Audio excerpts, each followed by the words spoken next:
Suasana padak Honda tim Asia di sirkuit de Barcelona, Catalunya terasa jauh lebih sunyi dibanding beberapa pekan sebelumnya.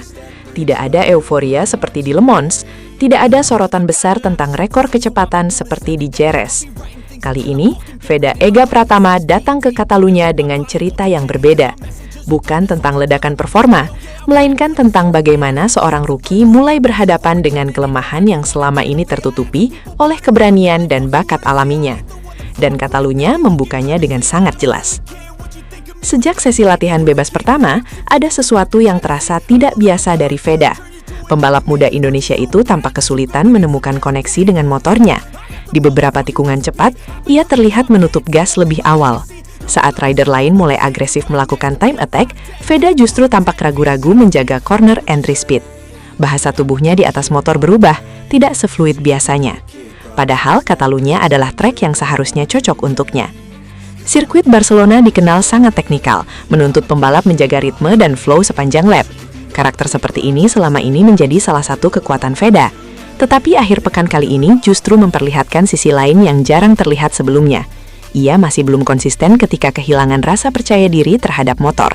Dan di Moto3, keraguan kesekecil apapun bisa menjadi bencana. Hiroshi Aoyama sebenarnya sudah memberi sinyal sejak awal.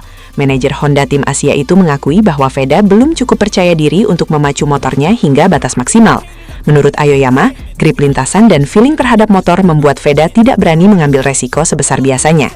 Pengakuan itu terdengar sederhana, tetapi bagi dunia balap itu menunjukkan kelemahan yang sangat penting. Suasana padak Honda tim Asia di sirkuit de Barcelona, Catalunya terasa jauh lebih sunyi dibanding beberapa pekan sebelumnya. Tidak ada euforia seperti di Le Mans, tidak ada sorotan besar tentang rekor kecepatan seperti di Jerez. Kali ini, Veda Ega Pratama datang ke Catalunya.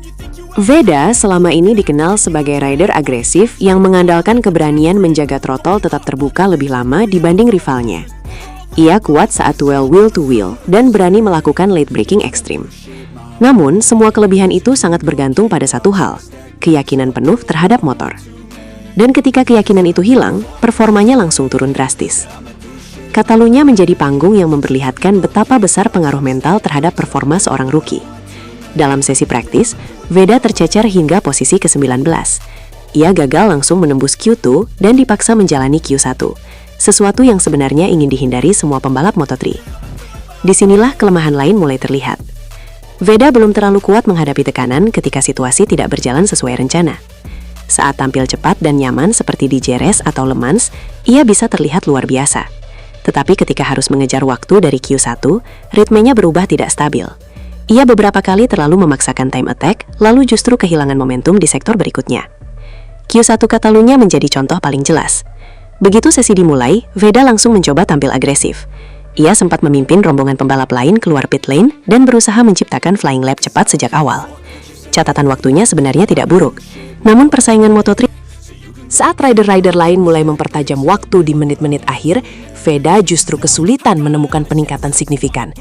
Ia hanya mampu memperbaiki waktu beberapa sepersekian detik, sesuatu yang tidak cukup untuk membawa dirinya lolos ke Q2. Akhirnya, ia harus puas finish di posisi ke-6 Q1 dan dipastikan memulai balapan dari barisan belakang. Posisi start ke-21 menjadi pukulan besar. Bukan hanya karena angka tersebut terlihat buruk di atas kertas, tetapi karena Catalunya adalah trek yang sangat sulit untuk melakukan recovery race. Karakter flowing Barcelona membuat slipstream tidak seefektif beberapa sirkuit lain. Artinya, pembalap yang start terlalu belakang biasanya kesulitan menembus grup depan. Dan itu memperbesar tekanan terhadap Veda. Ironisnya, masalah utama bukan soal kecepatan murni. Jika melihat sektor tertentu, Veda sebenarnya masih mampu mencatat waktu kompetitif. Di beberapa tikungan cepat, ia tetap menunjukkan kemampuan corner speed yang sangat baik. Tetapi kelemahannya muncul pada konsistensi satu lap penuh. Ia belum mampu menyatukan semua sektor menjadi lap yang benar-benar sempurna. Kadang sektor pertama bagus, tetapi kehilangan waktu di sektor ketiga. Kadang terlalu hati-hati saat masuk tikungan panjang. Kadang juga terlalu memaksakan pengereman hingga kehilangan akselerasi keluar tikungan. Semua detail kecil itu membuat lap time-nya tidak cukup kuat untuk bersaing di papan atas. Dan di Moto3, detail kecil adalah segalanya. Situasi ini sekaligus menunjukkan bahwa Veda masih berada dalam fase belajar yang sangat panjang. Banyak penggemar mulai terbiasa melihatnya tampil heroik dan menganggap ia selalu mampu menciptakan keajaiban. Tetapi Catalunya menjadi pengingat bahwa talenta besar pun tetap punya celah. Saat rider-rider lain mulai mempertajam waktu di menit-menit akhir, Veda justru kesulitan menemukan peningkatan signifikan. Ia hanya mampu memperbaiki waktu beberapa sepersekian detik, sesuatu yang tidak cukup untuk membawa dirinya lolos ke Q2. Akhirnya, ia harus puas finish di posisi ke-6 Q1 dan dipastikan memulai balapan dari barisan belakang. Posisi start ke-21 menjadi pukulan besar. Bukan hanya karena angka tersebut terlihat buruk di atas kertas, tetapi karena Catalunya adalah trek yang sangat sulit untuk melakukan recovery race. Karakter flowing Barcelona membuat slipstream tidak seefektif Salah satu celah terbesar Veda adalah adaptasi ketika setup motor tidak sesuai dengan feeling alaminya. Berbeda dengan pembalap senior yang mampu mengubah gaya balap sesuai kondisi, Veda masih sangat bergantung pada kenyamanan motor untuk tampil maksimal.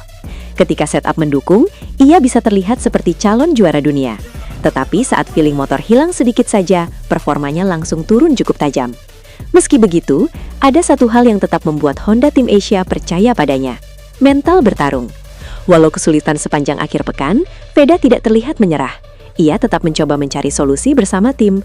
Ia terus mempelajari data telemetri dan berdiskusi dengan teknisi untuk memahami kelemahannya di Catalunya. Sikap itu penting bagi perkembangan seorang rookie. Sebab Moto3 bukan hanya tentang siapa yang paling cepat, tetapi juga siapa yang paling mampu belajar dari kegagalan.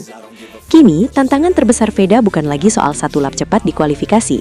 Yang lebih penting adalah bagaimana ia bangkit dari posisi start ke-21 dan menghadapi tekanan balapan utama. Karena di Catalunya, dari barisan belakang, ia harus melawan bukan hanya